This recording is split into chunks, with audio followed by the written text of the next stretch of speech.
महाराज रूपमती को उठाते हैं और अपने घोड़े पर बिठाते हैं। रूपमती अपने भाइयों को पुकारने लगती है। उसके भाई महाराज को रोकने आते हैं। तब महाराज अपनी तलवार उन चारों पर चला देते हैं। यह देखकर रूपमती को बहुत दुख होता है। मेरे कारण मेरे भाइयों की मृत्यु हुई है, ये सोचकर रूपमती महाराज को धक्का देकर भागने लगती है। महाराज अम्बरीश के कक्ष के बाहर।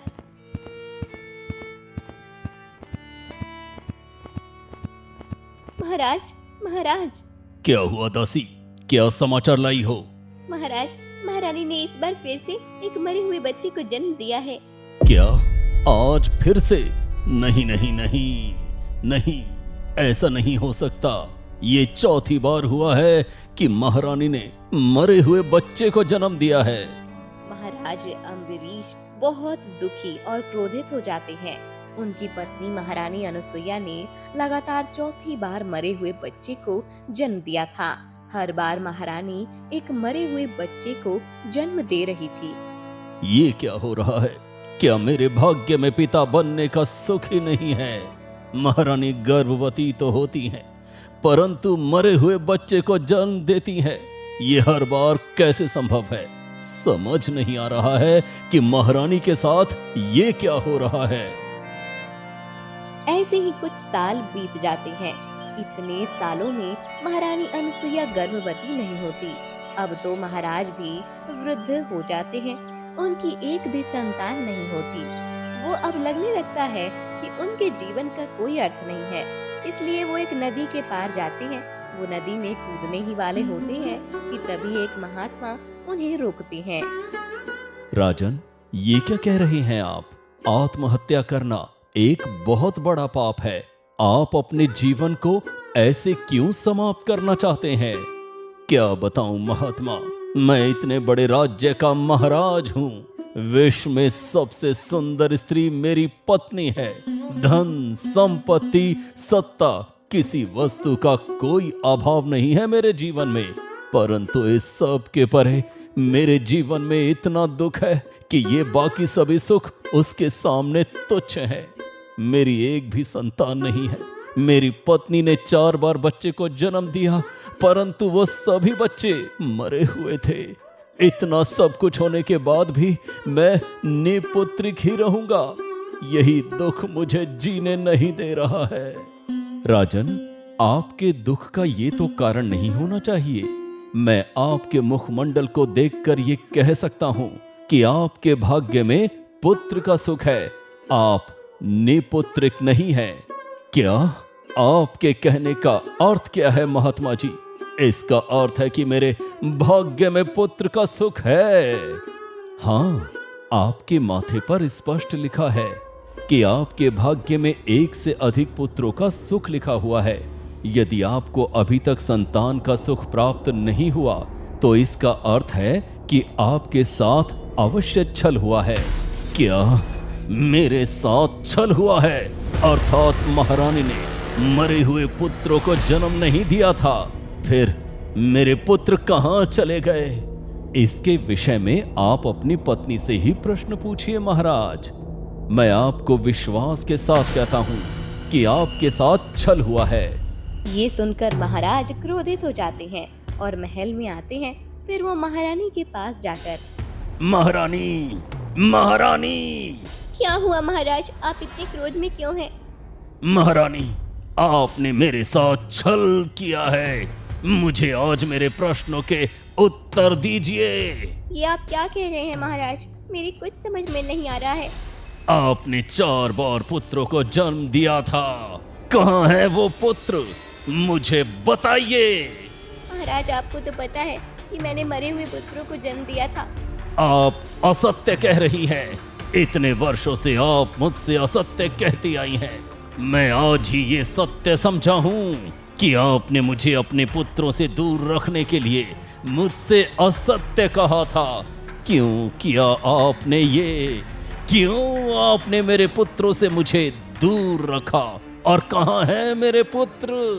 महाराज, आप अपने वचन का भंग कर रहे हैं। किस वचन की बात कर रही हैं आप महारानी? आपको स्मरण नहीं महाराज, विवाह से पूर्व मैंने आपको कहा था कि आप कभी मुझसे कोई प्रश्न नहीं करेंगे, और आपने मुझे वचन दिया था कि आप मुझे कभी कोई प्रश्न नहीं पूछेंगे, और आप मुझे इतने सारे प्रश्न पूछ रहे हैं। हाँ, मैंने दिया था आपको वचन, परंतु मैं आज उस वचन को तोड़ देता हूँ। आपको पता है, आज मैं आपके कारण अपने प्राण त्यागने गया था। मैं हमेशा स्वयं को निपुत्रिक समझता रहा। वो तो अच्छा हुआ कि मुझे समय पर पता चल गया कि मेरे पुत्र जीवित हैं। बताइए मुझे, मेरे पुत्र कहाँ हैं? महाराज, आज आपने अपने वचन का भंग किया है। अब मैं आपके साथ नहीं रह सकती। मैं इस महल का त्याग करके जा रही हूँ। महारानी अनुसुईया राजमहल और महाराज का त्याग करके चली जाती है। महाराज अम्बरीश इस बात से अति दुखी हो जाते हैं। उन्हें समझ ही नहीं आता कि आखिर उनके प्रश्नों के उत्तर उन्हें कैसे मिल पाएंगे। कुछ दिन बीत जाते हैं। एक दिन, नहीं, मुझे मेरे प्रश्नों के उत्तर ढूंढने ही होंगे। आखिर मेरे पुत्र यदि जीवित हैं तो वो कहाँ हैं? जब तक मुझे मेरे प्रश्नों के उत्तर नहीं मिलते तो मैं विचार कर कर के भ्रमित हो जाऊंगा। ऐसा विचार करके महाराजा अपने क्रोध को शांत करने के लिए और अपने प्रश्नों के उत्तर ढूंढने के लिए महल से बाहर चले जाते हैं। चलते चलते वो एक वन में पहुंच जाते हैं, जहां उन्हें एक जंगली सुअर दिखाई देता है। अरे वाह, आज तो मैं शिकार करने का विचार कर नहीं रहा था, फिर भी ये इतना बड़ा सुअर खुद ही मेरे सामने आ गया है। अब तो इसका शिकार करना ही चाहिए।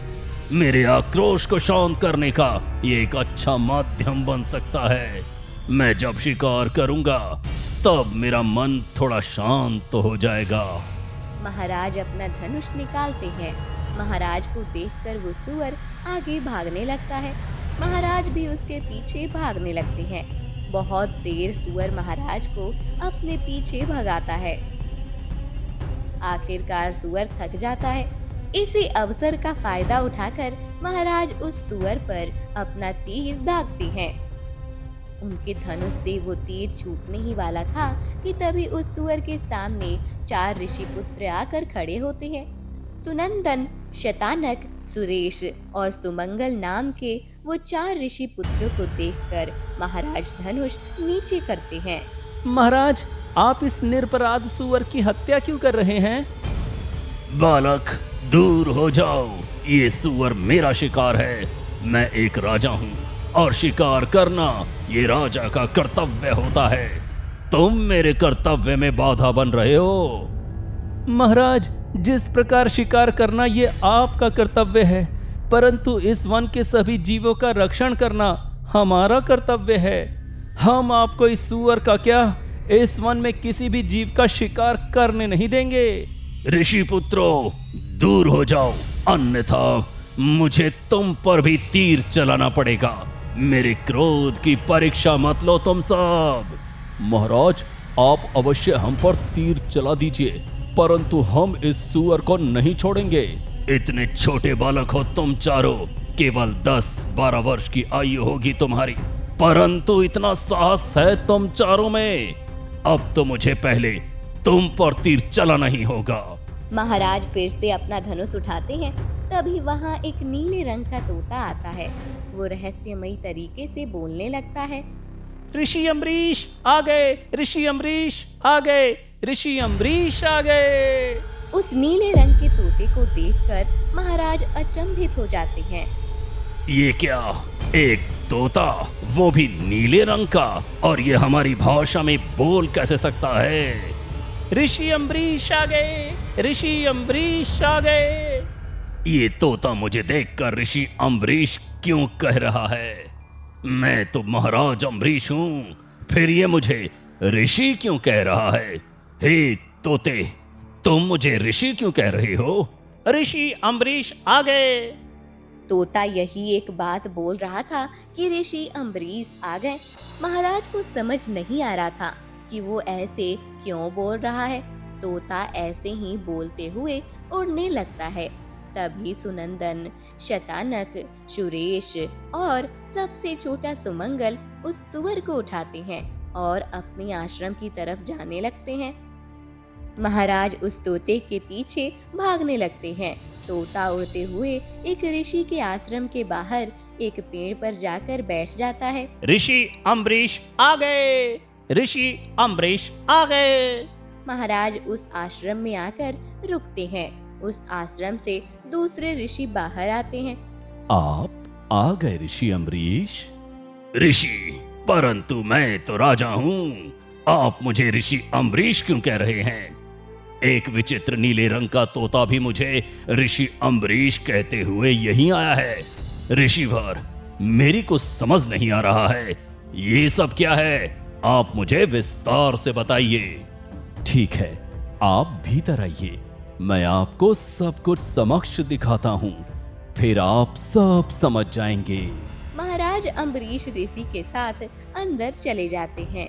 फिर महाराज, आपको कुछ बातों का विस्मरण हो गया है। आपको उन बातों का स्मरण होते ही आप सब कुछ समझ जाएंगे। आइए, आप इस आईने में देखिए। ऋषि महाराज अम्बरीश को एक दिव्य आईना दिखाते हैं। महाराज उस आईने में देखते हैं और उन्हें उनका भूतकाल दिखने लगता है। एक घने पेड़ के नीचे ऋषि अम्बरीश बैठे हुए थे। तपस्या में लीन ऋषि अम्बरीश अपनी आंखें बंद करके मंत्र जाप कर रहे थे। तभी वहाँ एक सुंदर कन्या आती है। वो सुंदर कन्या ऋषिवर से कहती है, ऋषिवर, ऋषिवर, अपनी आंखें खोलिए। उस सुंदर कन्या की वो मधुर आवाज सुनकर ऋषि अम्बरीश की तपस्या भंग हो जाती है। महाराज अम्बरीश अपनी आंखें खोलते हैं। उसका मधुर आवाज और अलौकिक सौंदर्य देखकर ऋषि अम्बरीश उस पर मोहित हो जाते हैं। कौन हो तुम सुंदरी, और तुमने मेरी तपस्या भंग क्यों की? महाराज, मैं एक राजकुमारी हूँ। मेरे सेवक और दासियों के साथ इस वन में आई थी मैं, परंतु मैं अकेली पड़ गई और इस वन में अपना मार्ग भटक गई हूँ। आप कृपया मुझे इस वन से बाहर जाने का मार्ग बता सकते हैं? आपका बहुत उपकार हो जाएगा। तुम जैसी सुंदरी की सहायता करना तो मेरा धर्म है। इसमें उपकार प्रकट करने की कोई आवश्यकता नहीं है। चलो, तुम्हें इस वन से बाहर जाने का मार्ग दिखाता हूँ। जैसे ही ऋषि अम्बरीश जैसे ही उस पेड़ से नीचे आते हैं। कन्या, कुछ क्षण के लिए मैं तुम पर मोहित हो गया और मेरी तपस्या भंग हो गई, परंतु अब तो मैं इस पेड़ से भी उठ गया हूँ। अब तो मेरी इतने वर्षों की तपस्या का फल भी मुझे प्राप्त नहीं होगा। अब मैं एक सामान्य पुरुष बन गया हूँ। मैं भी आप पर मोहित हो गई हूँ। मैं एक राजकुमारी हूँ और मेरे पिता का कोई अन्य संतान नहीं है। मेरे पिताश्री का राज्य आगे चलाने के लिए उत्तराधिकारी होना आवश्यक है। यदि आप मुझसे विवाह कर लेंगे तो आप नए राजा बन जाएंगे और हमारे मोह को हम प्रेम के बंधन में बांध सकेंगे। हाँ, तुम सही कह रही हो। चलो, मैं तुमसे विवाह करने के लिए सज्ज हूँ। दोनों विवाह कर लेते हैं और ऋषि अम्बरीश अब महाराज अम्बरीश बन जाते हैं। ऋषिवर के आश्रम में ये क्या, ये सब क्या था ऋषिवर? ये कैसा भूतकाल दिखा रहा है ये आईना? महाराज, ये आपके कुछ वर्ष पहले का भूतकाल है। आप मेरे जैसे एक ऋषि थे, परंतु एक स्त्री के मुंह में आकर आप एक राजा बन गए। यदि ऐसा होता है तो मुझे कुछ याद क्यों नहीं है? और मेरी पत्नी अब कहाँ है? मेरे 4 पुत्र वो कहाँ है? मेरी पत्नी ने मुझसे असत्य क्यों कहा? महाराज, आप एक बार फिर से इस आईने में देखिए, आपको सब कुछ स्पष्ट हो जाएगा। आपको केवल आपका भूतकाल नहीं, आपको पूर्व जन्म में भी झांक कर देखना पड़ेगा। पिछले जन्म में आप एक दुष्ट राजा थे। आप इस जन्म में जो दुख भोग रहे हैं, उसकी कड़ी आपके पिछले जन्म के कुकर्मों से जुड़ी हुई है। महाराज फिर आईने में देखने लगते हैं। एक सुंदर लड़की रूपमती एक खेत में काम कर रही थी। तभी महाराज उस खेत के बाहर से जा रहे थे। महाराज उस लड़की को देखते हैं। वाह, कितनी सुंदर कन्या है ये। इस कन्या को ऐसे खेती करना शोभा नहीं देता। इसे तो मेरे राजमहल में होना चाहिए। मेरी इतनी रानियां हैं, परंतु यदि इससे मेरा विवाह हो जाए तो ये मेरी सबसे सुंदर रानी होगी। ये विचार करके महाराज उस लड़की के पास आते हैं। सुनो कन्या, क्या नाम है तुम्हारा और तुम इतनी धूप में ऐसे इस खेत में काम क्यों कर रही हो? महाराज, रूपमती हूँ मैं। ये हमारा ही खेत है। मेरे साथ मेरे 4 भाई यहाँ काम करते हैं। अच्छा, तो तुम्हारे भाई भी हैं। और कौन है तुम्हारे घर में? मेरे 4 भाई और हमारी बूढ़ी माँ। रूपमती, जैसा नाम है वैसा ही रूप है तुम्हारा, सत्य में। परंतु तुम जैसी सौंदर्यवती का इस तरह से खेत में काम करना अच्छा नहीं लग रहा है। रूपमती, तुम मुझसे विवाह कर लो। तुम मेरी रानी बन जाओ तो तुम्हें इन सब कष्टों से मुक्ति मिल जाएगी। तुम्हारा ये गरीब परिवार भी सुखी हो जाएगा। मैं तुम्हारे परिवार को इतना धन दूंगा कि तुम्हारा परिवार आराम से बैठकर अपना पूरा जीवन व्यतीत कर पाएगा। अर्थात आप मुझे खरीदना चाहते हैं महाराज? नहीं, मैं तो तुमसे विवाह करना चाहता हूँ। तुम इतनी सुंदर हो कि तुम मेरी रानी बनने के लिए ही बनी हो। मेरी जितनी भी रानियां हैं सभी एक से बढ़कर एक सुंदर हैं, परंतु तुम जैसा सौंदर्य उनमें से किसी का भी नहीं है। क्षमा करें महाराज, मैं आपके इस प्रस्ताव का स्वीकार नहीं कर सकती। मैं आपसे विवाह नहीं करूंगी। रूपमती की ये बात सुनकर महाराज गुस्सा होकर चले जाते हैं। रूपमती अपने घर आकर अपनी माँ और भाइयों को सब बता देती है। इधर महाराज के आंखों के सामने से रूपमती का चेहरा जा ही नहीं रहा था। वो बार बार आकर रूपमती से आकर विवाह की बात करते हैं, परंतु रूपमती हर बार ना कहती है। फिर एक दिन, रूपमती, तुम्हारे सौंदर्य ने मुझे उन्मत्त कर दिया है। तुम्हें मुझसे विवाह करना ही होगा। यदि तुमने हाँ नहीं कहा तो मैं बलपूर्वक तुम्हें उठा कर ले जाऊंगा। महाराज, आप पहले से ही इतनी रानियों के साथ विवाहित हैं। कदाचित मुझसे विवाह करने के बाद भी आपको मुझसे अधिक सुंदर कोई स्त्री मिली तो आप उससे भी विवाह कर लेंगे। आप मुझसे एक निष्ठ नहीं रह सकते, इसलिए मैं आपसे विवाह नहीं करना चाहती। रूपमती की ये बात सुनकर महाराज का गुस्सा आसमान छू लेता है। महाराज रूपमती को उठाते हैं और अपने घोड़े पर बिठाते हैं। रूपमती अपने भाइयों को पुकारने लगती है। उसके भाई महाराज को रोकने आते हैं। तब महाराज अपनी तलवार उन चारों पर चला देते हैं। यह देखकर रूपमती को बहुत दुख होता है। मेरे कारण मेरे भाइयों की मृत्यु हुई है, ये सोचकर रूपमती महाराज को धक्का। ये बात उसकी बूढ़ी माँ को पता चलती है। हे ईश्वर, 4 पुत्र और 1 पुत्री के होते हुए भी आज मैं निसंतान हो गई हूँ। महाराज के जिद ने एक साथ मेरे सभी संतानों को मुझसे हमेशा के लिए दूर कर दिया है। अब मेरा जीवन भी व्यर्थ हो गया है। अब मैं किसके लिए जीऊं? मैं उस महाराज को श्राप देती हूँ कि उसे भी मेरे जैसा दुख भोगना पड़ेगा। इस जन्म में नहीं तो अगले जन्म में ही सही, परंतु उसे ये दुख भोगना होगा। तभी उसे पता चलेगा कि अपने बच्चों से दूर होने के बाद हमारी क्या अवस्था हो जाती है। बुढ़िया की मृत्यु हो जाती है। कुछ वर्षों के बाद महाराज बूढ़े हो जाते हैं और अपनी अंतिम सांसें गिन रहे होते हैं।